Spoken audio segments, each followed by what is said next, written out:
Hi students, நாம் இந்த வீடியோல ஈரோடு செகண்டரி இன்ஜினியரிங் காலேஜ் பத்தி தான் பார்க்க போறோம். சோ இந்த வீடியோல என்னென்ன பார்க்க போறோம் அப்படின்னு பார்த்தா இந்த காலேஜோட கவுன்சிலிங் கோட் என்ன, இந்த காலேஜ்ல என்னென்ன கோர்சஸ் ஆஃபர் பண்ணிட்டு இருக்காங்க, இந்த காலேஜ்ல பிளேஸ்மெண்ட்ஸ் எந்த அளவுக்கு கொடுத்துட்டு இருக்காங்க, இந்த காலேஜ்ல இதெல்லாம் தாண்டி என்னென்ன ஃபெசிலிட்டிஸ்லாம் இருக்கு, இந்த காலேஜ் யாரெல்லாம் சூஸ் பண்ணலாம் அப்படின்னு பத்தி ஃபுல் டீடைலா பார்க்கலாம். சோ கண்டிப்பா ஸ்கிப் பண்ணாம இந்த வீடியோ பாருங்க. வாங்க வீடியோக்குள்ள போலாம். சோ இந்த ஈரோடு செகண்டரி இன்ஜினியரிங் காலேஜ் பாத்தீங்கன்னா ஈரோடு டிஸ்ட்ரிக்ட்ல தான் லொகேட் இருக்கு. இந்த காலேஜ் பாத்தீங்கன்னா 1996 எஸ்டாப்ளிஷ் பண்ணிட்டாங்க.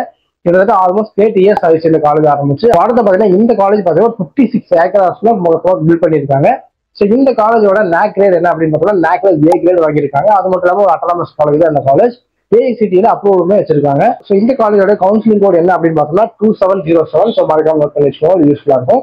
சோ இந்த காலேஜ்ல என்னென்ன கோர்சஸ் அவங்க ஆஃபர் பண்றாங்க அப்படிங்கிறத பார்க்கலாம். இந்த காலேஜ்ல பார்த்தா 18 UG கோர்சஸ் அவங்க ஆஃபர் பண்ணிக்கிட்டு இருக்காங்க. சோ அப்படின்னா எந்த அளவுக்கு பெரிய லெவல் இன்ஃப்ராஸ்ட்ரக்சரா இருக்கும் அப்படின்னு நீங்க நினைச்சு பாருங்க. சோ ஃபர்ஸ்டா என்ன கோர்ஸ் ஆஃபர் பண்றாங்க அப்படின்னு பார்த்தா AIDS இருக்கட்டும், பயோமெடிக்கல் இன்ஜினியரிங்கா இருக்கட்டும், கெமிக்கல் இன்ஜினியரிங்கா இருக்கட்டும், எலக்ட்ரானிக்ஸ் அண்ட் இன்ஸ்ட்ருமெண்டேஷன் இன்ஜினியரிங்கா இருக்கட்டும், அக்ரிகல்ச்சரல் இன்ஜினியரிங்கா இருக்கட்டும், இந்த மாதிரி பல வகையான இன்ஜினியரிங் கோர்ஸ் அவங்க ஆஃபர் பண்ணிக்கிட்டு இருக்காங்க. நிறைய ரேரஸ்ட் இன்ஜினியரிங் கோர்ஸ் அவங்க ஆஃபர் பண்ணிக்கிட்டு இருக்காங்க.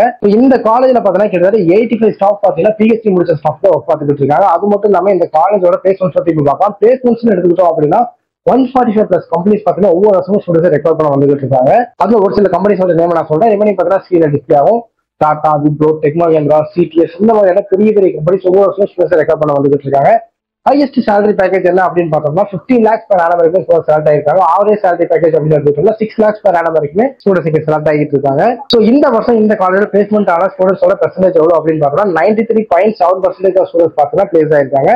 ஸோ இந்த காலேஜ்ல ஜிம் ஃபெசிலிட்டிஸ் அப்படின்னு எடுத்துக்கிட்டீங்கன்னா சூப்பராகவே இருக்கும். அது வந்து இந்த காலேஜ் ஒரு பெரிய ப்ளஸ் பாயிண்டாவே சொல்லலாம். அது மட்டும் இல்லாமல் நீங்க ஒரு ஸ்போர்ட்ஸ் பிளேயரா இருக்கீங்க அப்படின்னா தாராளமா அந்த காலேஜ் சூஸ் பண்ணலாம். ஸ்போர்ட்ஸுக்கு அந்த அளவுக்கு இம்பார்ட்டன்ஸ் கொடுத்துட்டு இருப்பாங்க.